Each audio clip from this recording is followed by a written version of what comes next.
Assalamualaikum warahmatullahi wabarakatuh. Perkenalkan, nama saya Gita Dwi Juliani, nomor absen 11, saya dari kelas 10 MIPA 1. Saya di sini akan membahas tentang 5 sistem ekonomi. Yang pertama, sistem ekonomi tradisional, sistem ekonomi kapitalis, sistem ekonomi komando, sistem ekonomi campuran, dan yang terakhir, sistem demokrasi Pancasila. Nah, hal yang pertama ingin saya bahas yaitu tentang sistem ekonomi tradisional. Ciri-ciri sistem ekonomi tradisional sebagai berikut. 1. Alat-alat produksi masih sederhana. 2. Produktivitas masih rendah. 3. Tidak ada pembagian kerja. 4. Aktivitas ekonomi berbasis pada kebutuhan. 5. Sektor dominan yang digarap adalah sektor agraris. 6. Masih berlaku sistem barter. 7. Masyarakat berorientasi untuk subsisten. Kelebihan sistem ekonomi tradisional sebagai berikut. 1. Tidak ada persaingan. 2. Tidak ada konflik yang timbul akibat persaingan. 3. Timbulnya rasa kekeluargaan dan gotong royong pada masing-masing individu. 4. Kegiatan perekonomian hanya bertujuan untuk memenuhi kebutuhan pribadi sehingga tidak terbebani oleh berbagai macam target. 5. Semuanya dilakukan berdasarkan tradisi atau kebiasaan sehingga tidak ada persaingan. Kelemahan sistem ekonomi tradisional sebagai berikut. 1. Kualitas hasil produksi relatif rendah. 2. Produksi terbatas karena bergantung pada kondisi alam. 3. Teknologi yang digunakan masih sederhana dan tradisional. 4. Tidak semua kebutuhan masyarakat dapat terpenuhi dengan baik karena mengandalkan hasil alam.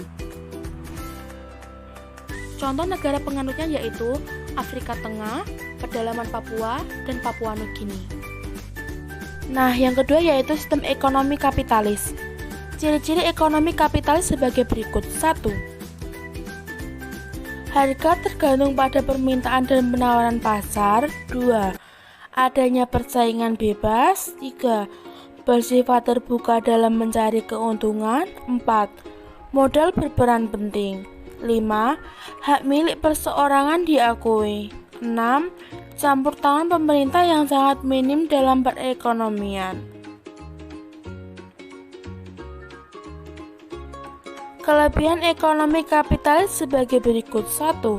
Dapat meningkatkan efisiensi dan kualitas barang. 2. Individu bebas memiliki sumber produksi. 3. Mampu menumbuhkan inisiatif dan kreasi masyarakat. 4. Muncul motivasi menuju persaingan untuk maju. Kelemahan ekonomi kapitalis sebagai berikut. 1. Adanya kesenjangan pendapatan. 2. Menimbulkan persaingan tidak sehat. 3. Menimbulkan monopoli. 4. Terdapat eksploitasi terhadap sumber daya manusia. 5. Pemanfaatan sumber daya alam kurang memperhatikan kelestarian lingkungan. Nah, contoh negara penganutnya ialah negara-negara di Eropa Barat dan Amerika Serikat. Yang ketiga yaitu sistem ekonomi komando. Sistem ekonomi komando memiliki ciri-ciri sebagai berikut. 1. Sumber daya dan alat produksi dikuasai oleh negara. 2. Produksi dilakukan untuk kebutuhan masyarakat. 3. Perencanaan disusun oleh pemerintah pusat. 4. Inisiatif dan hak milik perseorangan dibatasi. 5. Produksi, distribusi, dan konsumsi diatur secara terpusat. Kelebihan sistem ekonomi komando sebagai berikut. 1. Pemerintah bertanggung jawab penuh dalam perekonomian. 2. Hasil produksi dapat dinikmati secara merata. 3. Mudah melakukan pengendalian harga. 4. Relatif tidak ada jurang pemisah antara yang kaya dan yang miskin. Kelemahan sistem ekonomi komando sebagai berikut. 1. Hak milik perseorangan dibatasi. 2. Potensi dan daya kreasi tidak berkembang. 3. Tidak terdapat kebebasan individu dalam memilih sumber daya. Contoh negara penganutnya ialah negara-negara di Eropa Timur, Tiongkok, Korea Utara, dan beberapa negara Amerika Latin. Yang keempat yaitu sistem ekonomi campuran. Ciri-ciri sistem ekonomi campuran sebagai berikut. 1. Terdapat pembatasan pihak swasta oleh negara di bagian bidang yang menguasai kebutuhan hidup orang banyak yang dikuasai oleh negara. 2. Adanya campur tangan pemerintah di mekanisme pasar melalui kebijakan ekonomi. 3. Hak setiap orang diakui asal tidak merugikan kepentingan umum. Kelebihan sistem ekonomi campuran sebagai berikut. 1. Mengendalikan harga yang menjadi lebih mudah. 2. Diakuinya hak individu atau swasta dengan jelas. 3. Sektor perekonomian dikuasai oleh pemerintah dengan tujuan kepentingan masyarakat. Kekurangan sistem ekonomi campuran sebagai berikut. 1. Pihak swasta kurang dapat memaksimalkan keuntungan karena campur tangan pemerintah dalam menentukan harga. 2. Peranan pemerintahan menjadi lebih berat daripada pihak swasta. Contoh negara penganutnya adalah bekas negara non-blok. Pada mayoritasnya berada di Asia dan Afrika seperti Indonesia, Mesir, dan Malaysia. Dan yang terakhir yaitu sistem demokrasi Pancasila.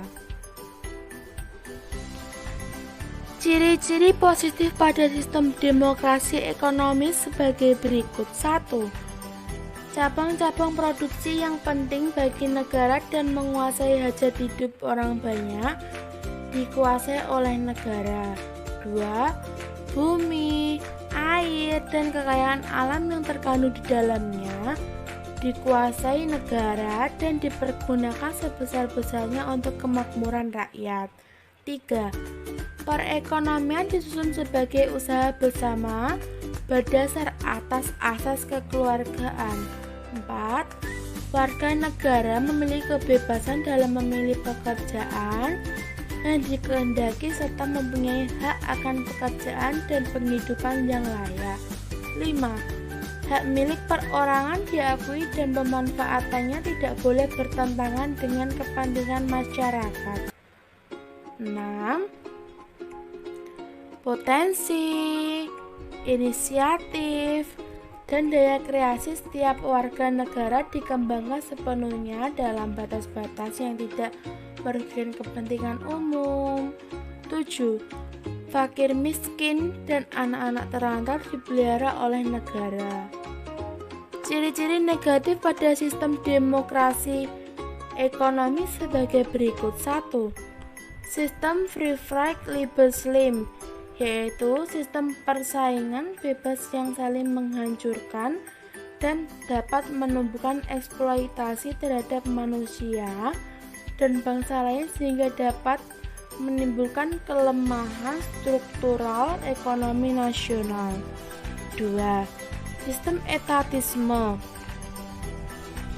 di mana negara beserta aparatur ekonomi negara besar dominan serta mendesak dan mematikan potensi dan daya kreasi unit-unit ekonomi di luar sektor negara. 3. Persaingan tidak sehat dan pemusatan kekuatan ekonomi pada satu kelompok dalam bentuk monopoli yang merugikan masyarakat.